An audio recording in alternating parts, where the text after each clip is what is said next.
সম্মানিত হাজিরেন মুসল্লিগণ, এ পর্যায়ে আপনাদের সামনে বক্তব্য রাখবেন আজকের অনুষ্ঠান সম্মানিত সভাপতি, শেরপুর ধুরুটের গণমানুষের প্রিয় নেতা, শেরপুর পৌরসভার বারবার নির্বাচিত সাবেক মেয়র, শেরপুর জেলা বিএনপির বারবার নির্বাচিত সাবেক সভাপতি, বগুড়া জেলা বিএনপির সাবেক উপদেষ্টা, আমাদের প্রিয় নেতা, শেরপুর ধুরুটের বিএনপির অভিভাবক, আমাদের প্রিয় নেতা, আজকের এই অনুষ্ঠানে সম্মানিত বড় ব্যক্তি জানে আলম খোকা ভাই, জানে আলম খোকা ভাই। আউযু বিল্লাহি মিনাশ শাইতানির রাজিম। বিসমিল্লাহির রহমানির রহিম। বীর মুক্তিযোদ্ধা মরহুম মমতাজুর রহমান এতিমখানা ও হাফিজিয়া মাদ্রাসা কর্তৃক আয়োজিত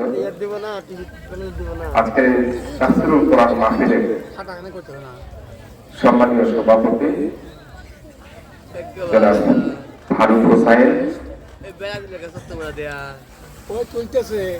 আজকের সভার বরেণ্য অতিথি, আমাদের সকলের প্রিয় বাংলাদেশ জাতীয় দল শেরপুর পৌর শাখার নির্বাচিত সভাপতি, শেরপুর কলেজ ছাত্র সংসদ, শেরপুর ডিগ্রি কলেজ ছাত্র সংসদের সাবেক প্রভৃতি, শেরপুর পৌরসভার জনপ্রিয় সাবেক মেয়র ছোট ভাই স্বাধীন কুমার বন্ধু, আমাদের সঙ্গে অনেক সফরসঙ্গী আছেন। আমাদের বিএনপি নেতাদের মধ্যে আছে আশরাফুল হাবিব রুবেল, আছেন জসিম মন্ডল, আছেন আরিফ শাহ, যুব নেতাদের মধ্যে আছেন আমাদের আইয়ুব আলী মন্ডল, বিএনপি নেতাদের মধ্যে আরো আছেন সরকার রহমান নাবলু, যুব নেতাদের মধ্যে উপস্থিত রয়েছেন আইয়ুব আলী মন্ডল, আশেক মাহমুদ রহমান, নুরুদ্দিন হাসান বিটু, বিএনপি নেতা জসিম মন্ডল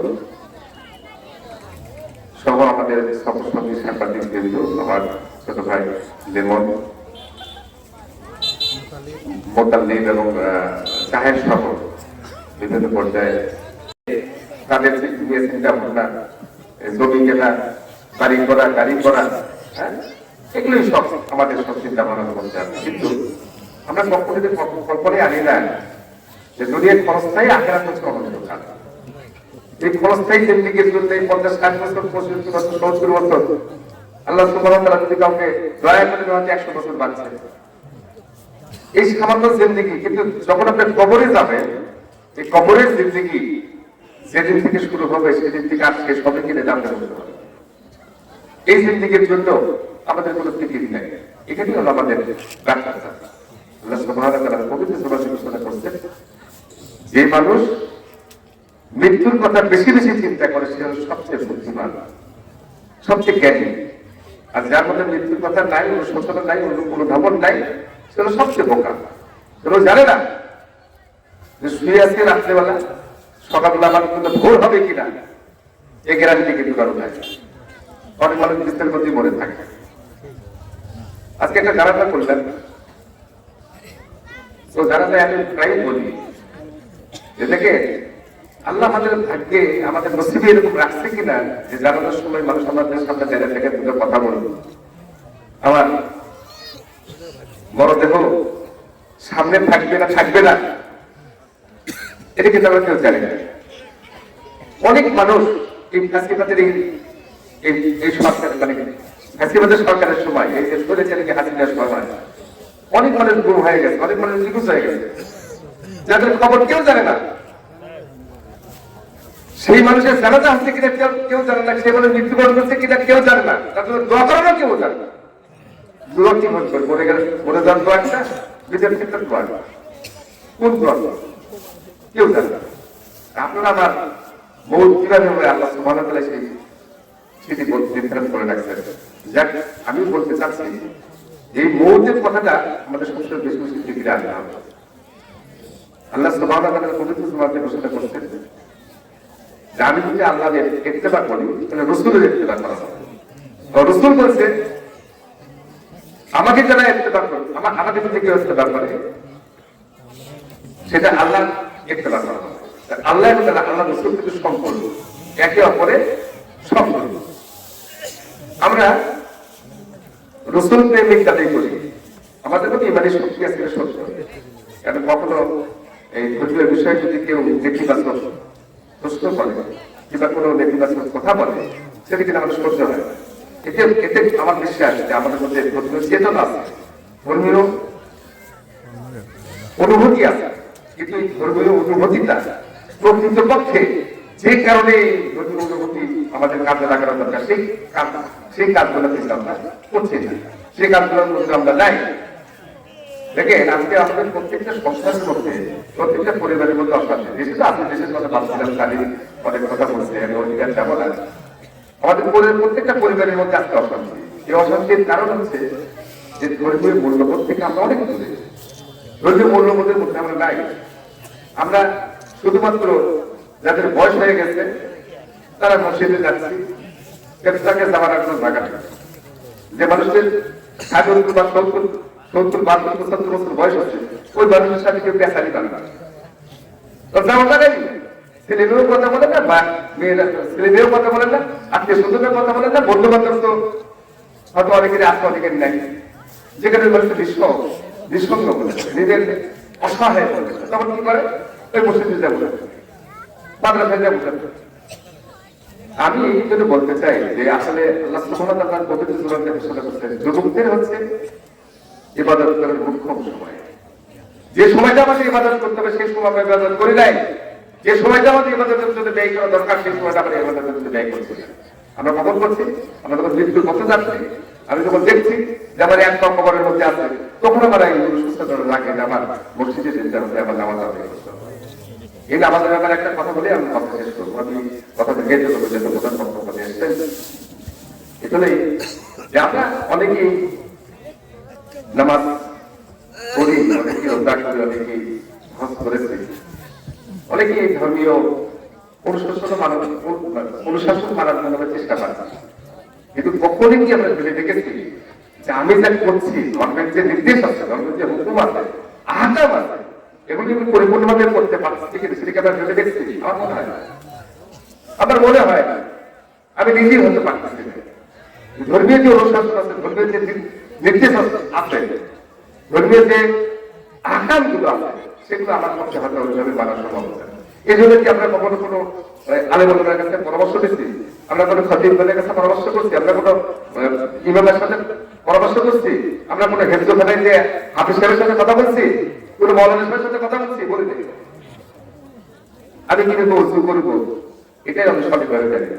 অথচ ওযুর যে ফরজ আছে এগুলো যদি আমরা প্রকৃতপক্ষে জানতে পারতাম তাহলে আমি বিশ্বাস করি ওই মানুষটা চিন্তা ভাবনা করে দেখবে যে এতদিন যে নামাজ পড়া করেছি, নামাজ পড়া করেছি একটা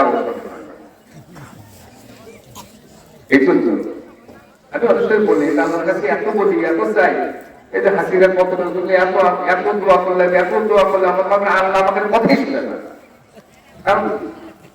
কারণ আমাদের মুখের কোনো বরকতি নেই, সারাদিন মিথ্যা কথা, সারাদিন বাজে আলোচনা, সারাদিন মানুষের ক্ষতি কেন্দ্রে তো বসে চিন্তা হবে না। আমাদের দোয়া করলে দোয়া করলে রাস্তা নেই। দোয়া কবুল হওয়ার প্রথম শর্ত হচ্ছে আপনাকে সহি হবে, সহি হতে হবে, সহি ভাবে সহি শুদ্ধভাবে আলোচনা করতে হবে। ইসলামের হুকুম আছে, আকাম আছে, এগুলোকে আপনার পরিপূর্ণভাবে মানতে হবে। এগুলো আমি আপনার কাছে প্রত্যেকের অনুরোধ করবো। আজকে এটাই আমার মেসেজ, এটাই আমার আলোচনার মানে শেষ বক্তব্য, শেষ উপদেশ। সেটা হলেই আমরা যে এবারগুলো করছি, এবারগুলো আমাদের সঠিক হচ্ছে কিনা সেটা আমাদের নির্ধারণ করা দরকার, সেটা আমাদের একটু বিশ্লেষণ করা দরকার। আপনারা আলেমের সাথে পরামর্শ করেন, যান দেখেন কিভাবে উঁচু করতে হয়, কিভাবে নামাজে দাঁড়াতে হয়, কিভাবে গানে দাঁড়াতে হয়, কিভাবে রুকু করতে হয়, কিভাবে সেজদা করতে হয়, কিভাবে তাকবীর তালিম করতে হয়, কিভাবে দোয়া করতে হয়, কিভাবে আপনার উচ্চারণগুলো আমাদের সঠিক হচ্ছে কিনা সেই জিনিসগুলো আমাদের প্রত্যেকের জানা দরকার বলে মনে করি। আমরা যাই নামাজ পড়ার মধ্যে যে 3টা 5টা 7টা 10টা দিন মেরে মধ্যে কোনো রকম কিছু আছে কিনা এরকম কোনো পরপরে দেখি না। আমি আপনাদের কাছে একজন মুসলমান হিসেবে একজন প্রকৃত ইমানদার যদি আপনি হতে হয়, ইমানদার হিসেবে যদি আপনি দাবি করেন, আল্লাহ যে প্রকৃত হুকুম আছে সেটাকে আপনাকে পরিপূর্ণভাবে মানার চেষ্টা করতে হবে। আপনি মানতে না পারেন তার চেষ্টা তো করতে হবে, সেই চেষ্টাটুকু যদি আমরা করতে পারি। এই মানে এই উপদেশ আমার রইল। আর পরিশেষে আমি বলবো যে আমাদের বীর মুক্তিযোদ্ধা মরহুম মমতাজুর রহমান ভাই, যিনি এলাকার একসময় চেয়ারম্যান ছিলেন, আমার তার সাথে ব্যক্তিগত সম্পর্ক ছিল, অত্যন্ত বিনয়ী একজন মানুষ, অত্যন্ত ভালো একজন মানুষ। তিনি এই যে একটা রসুলের ঘর নির্মাণ করে গেছে, আল্লাহ যেন এই ঘরকে সেরিয়া করে তার জীবনে ত্রুটি বিচ্ছুতি মাধ্যমে করে দেখা যায় জান্নাতের সূর্য মাকাম জান্নাতের ফেরদৌসের সুযোগ বলে আল্লাহ। কারণ হচ্ছে কি, যে দিনই প্রতিষ্ঠানগুলোর সাথে যদি আমরা সম্পর্ক রাখতে পারি, আল্লাহ সুবহানাহু ওয়া তাআলা কাকে কোন ভাবে নাজাত দেবে সেটা কিন্তু তিনি ভালো করতে পারেন। অথবা আমাদের প্রত্যেকের উচিত যে দিনই প্রতিষ্ঠানগুলোর সাথে আমাদের সম্পর্ক রাখা। আসলে আমি নিজেও চেষ্টা করেছি একজন মুসলমান হিসেবে, আপনাদের ভাই হিসেবে আপনাদের পাশে থেকে আমি চেষ্টা করবো আপনাদের সহযোগিতা করার জন্য। আমি অনুরোধ করবো আপনার প্রত্যেককে যে আপনারা যতটুকু পারেন ততটুকু দিয়ে আপনারা সহযোগিতা করবেন। আমি এখানে কোনো বাধা মানে আপনার কোনো আপনার কাছে কোনো আপনি বাধ্যবান না যে আপনার 5,000 দিতে হবে, আপনার 500 দিতে হবে, 200 দিতে হবে, আপনার 10,000 দিতে হবে, এরকম না। আপনি যতটুকু পারেন অতটুকু দিয়ে আপনি সামিল থাকবেন, অতটুকু দিয়ে আপনি শরীর হবেন। আমি বিশ্বাস করি আল্লাহ সুবহানাহু ওয়া তাআলা দরবারে আপনি বলতে পারবেন যে আল্লাহ, আমি এই মসজিদের সঙ্গে ছিলাম, আমি এই মাদ্রাসার সঙ্গে ছিলাম, আমি এই গোরস্থানের সঙ্গে ছিলাম। আমাদের তিনটা ঠিকানা, আল্লাহর ঘর মসজিদ, রসুলের ঘর মাদ্রাসা, আর আমার আপনার ঘর হচ্ছে কবরস্থান। এই তিনটে জায়গা যদি আমি সতর্ক রাখি, আমার বিশ্বাস যে আমরা কাজই করি, খারাপ কাজ করতে গেলে মনে মনে একটু দিতে হবে, একটু সংকোচ হবে। আমি জানালাম তোকে এক সময় ভালো মন্দ মিলেই আছে, কিন্তু আল্লাহ টপ করে আসার পরে তখন তুমি বাজার দিচ্ছি, যখন এই তুমি বাজার থাকে আমি সবসময় আমার দাঁড়িয়ে আছে, আমার পোশাক পরিচ্ছদ আমি ইসলামী পোশাক পরিচ্ছদ ধারণ করার চেষ্টা করি। যখনই আমার এই কথাটা স্মরণে আসে, তখন কিন্তু আমি খারাপ কোনো গুরুত্ব কোনো কাজ করতে গেলে আমার সবসময় বাধা এসে যায়, সামনে বাধা এসে যায় না, আমার মাথা চুলকি আছে। আমি কোনো ব্যায়াম করে কোনো অশ্লীল কাজ করি, আমার সব খারাপ হয়ে যায়, আমি মনে করি যে এই সুযোগটা যদি আমরা ধারণ করতে পারি, অনেকাংশে কিন্তু আমরা অনেক কাছ থেকে নির্দিষ্ট থাকতে পারবো। আল্লাহ সবাইকে তৌফিক দান করুন। আমরা যদি আমাদের আল্লাহর হুকুম রাসূল সাল্লাল্লাহু আলাইহি ওয়াসাল্লাম যে আমরা জীবনযাপন করতে পারি, আল্লাহ তাআলা সেই তৌফিক আমাদেরকে দান করেন। আমি আপনাদের সকলের জন্য দোয়া করব, আল্লাহ যেন আমাদের প্রত্যেককে ঈমান এবং আমল নিয়ে কখনো যেন তৌফিক দান করেন। আমার জন্য দোয়া আছে। আমি আমার কথা শেষ করছি। আসসালামু আলাইকুম ওয়া রাহমাতুল্লাহি ওয়া বারাকাতুহু।